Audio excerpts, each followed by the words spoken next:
Social media plate forms آ گئے, YouTube وغیرہ خاص طور پہ. اب اس میں دیکھیں سٹیکس کیا ہیں, سٹیکس ہے پیسہ سب سے پہلے, بالکل ایسے, ٹھیک ہے, اور دوسرا ساتھ میں آپ کو ملتی ہے شہرت کا بوم ملتا ہے, جو آپ کو مطلب سال لگے کسی چیز میں. اب یہاں پہ یوٹیوبرز نے یا اینکرز نے کیا کیا, اب اس میں وہ اس رو میں بہ گئے, وہ کھڑے نہیں ہو سکے سچ کے ساتھ. انہوں نے کیا کیا, مثال کے طور پر انہوں نے دیکھا کہ ٹویٹر پہ اگر سوشل میڈیا کے پلیٹ فارم پہ کوئی جماعت جو ہے وہ تگڑی ہے, اس کی فالوئنگز بہت زیادہ ہے, تو زیادہ تر اینکرز نے کیا راستہ اختیار کیا, آسان راستہ اختیار کیا. انہوں نے بجائے سچ بتانے کے یا ان کی باتوں پہ بھی جہاں تنقید بنتی تھی کرتے, ٹھیک ہے آپ بتائیں ساری چیزیں کریں, انسان ہے, کمزوری ہوتی بھی ہے, 19-20 قابل برداشت ہے, اس کی معافی بھی دی جا سکتی ہے. لیکن اس میں کیا ہوا کہ آپ نے سائٹس اتنی زیادہ لے لیں کہ آپ نے یوٹیوب چینل, ہاں پارٹی بن گئے. اس میں کیا ہوا کہ آپ کو لگا کہ یار میں اس کے حق میں بات کروں گا نا تو یہ اپنی پارٹی کے پلیٹ فارم سے یہ یوٹیوب میری کا جو ہے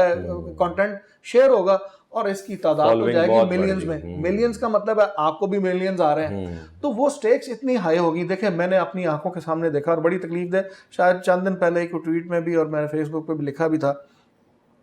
کہ اینکرز خاص طور پہ جو ہمارے, جن کو ذمہ داری کا سب سے زیادہ کرنا چاہیے تھا اور کیا بھی, وہ اس رو میں اتنا بہ گئے کہ وہ جو اینکرز تھے, جن میں سے بہت سارے ہمارے اسٹوڈنٹ بھی تھے اور بہت سارے جو اس تربیت کے مرحلے سے بھی گزرے, جن کو اپنے ہاتھوں سے آگے لے کے آئے, وہ اس جب آئے تو وہ کیا تھے, چونکہ عام آدمی کے پاس یہ شاید معلومات وہ والی نہیں ہوتی. جب آئے تو ہم تو جانتے ہیں کیا تھے, اور آج 10 12 15 سال 20 سال کے اندر ان کے پیچھے کیا کچھ کھڑا ہو گیا وہ آپ تصور بھی نہیں کر سکتے. میرے ہاتھوں کے تراشے ہوئے پتھر کے صنم, وہ میں کہتا ہوں وہ کروڑ پتی نہیں ہے. اب کچھ کیٹیگریز تو ایسی ہیں جو ارب پتی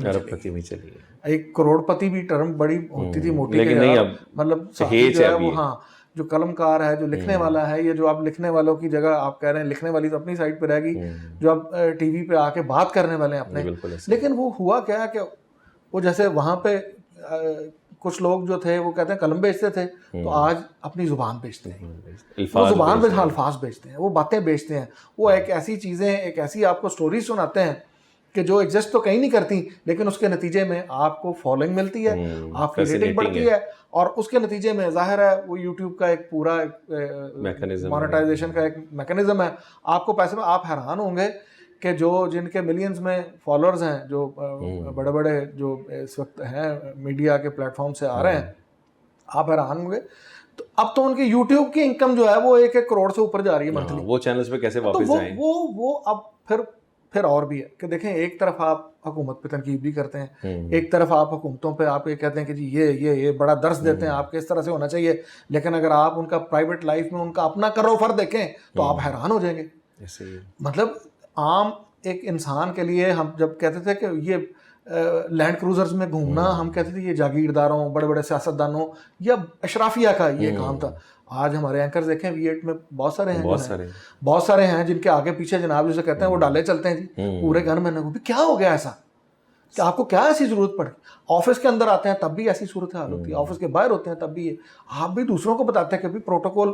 ہم دیکھیں نا ٹی وی چینل پہ ویڈیوز دکھاتے تھے, یہ 50 گاڑیاں کسی کے ساتھ جا رہی, بڑا ظلم ہے جی, یہ تو سرکاری پروٹوکول ہے اور یہ یوز کر رہے ہیں, یہ تو نہیں ہونا چاہیے. ایک عام انسان کی طرح آپ کو زندگی بسر کرنی چاہیے, لیکن آپ کو خود جب اللہ نے تھوڑا سا موقع دیا, جتنا کا موقع دیا ہے اس کے اندر بھی آپ نے کرو فر کا تو کوئی کسر نہیں چھوڑی.